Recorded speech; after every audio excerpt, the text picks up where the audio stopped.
Hello viewers, আসসালামু আলাইকুম। Welcome to my Aurora cooking studio. আজ আমি আপনাদের সামনে নিয়ে এসেছি তান্দুরি চিকেনের রেসিপি নিয়ে।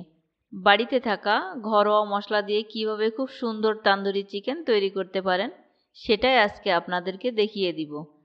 আমি আজ দুই উপায়ে তান্দুরি চিকেনটা তৈরি করে দেখাবো, এয়ার ফ্রায়ারে ও চুলায় নর্মাল প্যানে। তো চলুন দেখে নেওয়া যাক।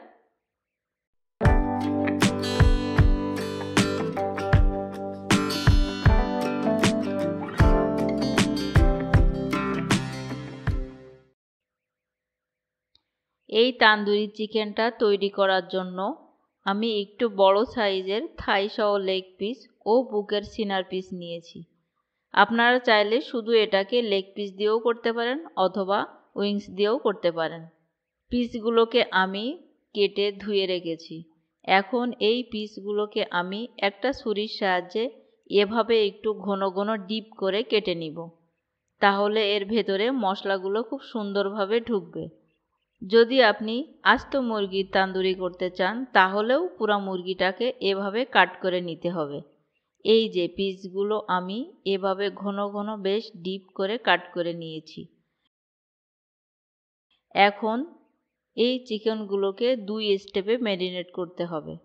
প্রথম স্টেপে আমি এখানে নিয়ে নিয়েছি 1 চা চামচ আদা বাটা, 1 চা চামচ রসুন বাটা, হাফ চা চামচ গোলমরিচের গুঁড়া, স্বাদ মতো কিছুটা লবণ, হাফ লেবুর রস দিয়ে দিচ্ছি। চাইলে আপনারা এখানে ভিনেগারও দিয়ে ম্যারিনেট করতে পারেন। এখন মশলাগুলো মাংসের গায়ে এভাবে হাত দিয়ে খুব ভালোভাবে মাখিয়ে নিব। কাটা অংশের ভেতরে ভেতরেও মশলাগুলো হাত দিয়ে এভাবে একটু ঢুকিয়ে দিব। প্রথম পর্যায়ে ম্যারিনেট করা শেষ। এখন এটাকে ঢেকে আমি 1 ঘন্টার জন্য রেস্টে রেখে দিব।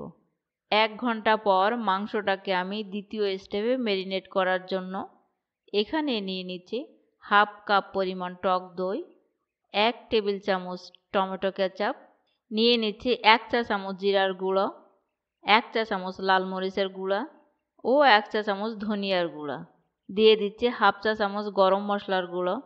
এখন এখানে দিয়ে দিচ্ছি 1 টেবিল চামচ পরিমাণ তান্দুরি চিকেন মশলা। আমি এটা বাজার থেকে কেনা রাঁধুনি তান্দুরি চিকেন মশলাটা নিয়ে নিচ্ছি। সবশেষে দিয়ে দিচ্ছি 2 টেবিল চামচ পরিমাণ সরিষার তেল। এই তান্দুরি চিকেনে আপনারা সরিষার তেলটাই দেওয়ার চেষ্টা করবেন। এখন সবগুলো মশলা আমি হাত দিয়ে এভাবে খুব ভালোভাবে মেখে নিব। মশলাটা মাখা হয়ে গেলে এখন এর ভিতরে একে একে চিকেনগুলো দিয়ে খুব ভালোভাবে মশলার সাথে ম্যারিনেট করে নিব। মাংসের সাথে মশলাগুলোকে খুব ভালোভাবে মাখতে হবে। সব কাটার ভেতরেও মশলা হাত দিয়ে একটু ঢুকিয়ে দিবেন। এটা ম্যারিনেট করা শেষ। এখন এটাকে ঢেকে আমি নর্মাল ফ্রিজে রেখে দিব 2 ঘন্টার জন্য। আপনাদের হাতে সময় থাকলে আরও বেশিক্ষণ রাখতে পারেন। বেশিক্ষণ ম্যারিনেট করে রাখলে এই চিকেনটা খেতে বেশি টেস্টি হয়ে থাকে।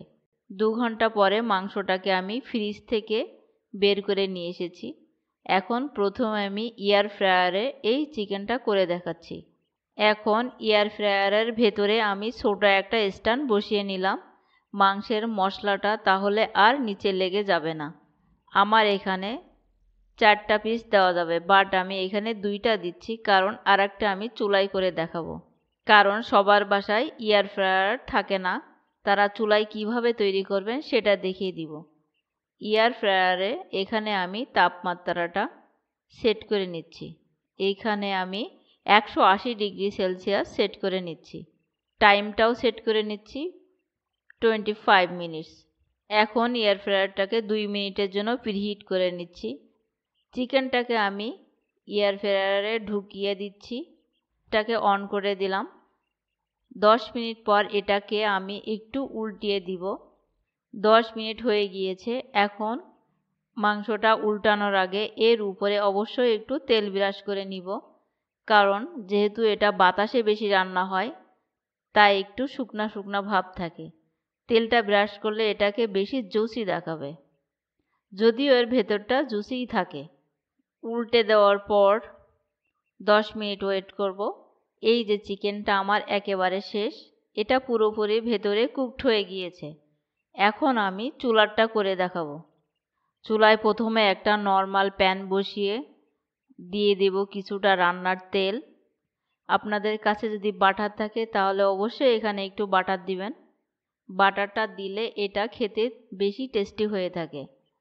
চিকেনটা দেওয়ার আগে তেলটা খুব ভালোভাবে গরম করে নিতে হবে। তেলটা খুব ভালোভাবে গরম হয়ে গেলে আমি এখানে চিকেনটা দিয়ে দিব।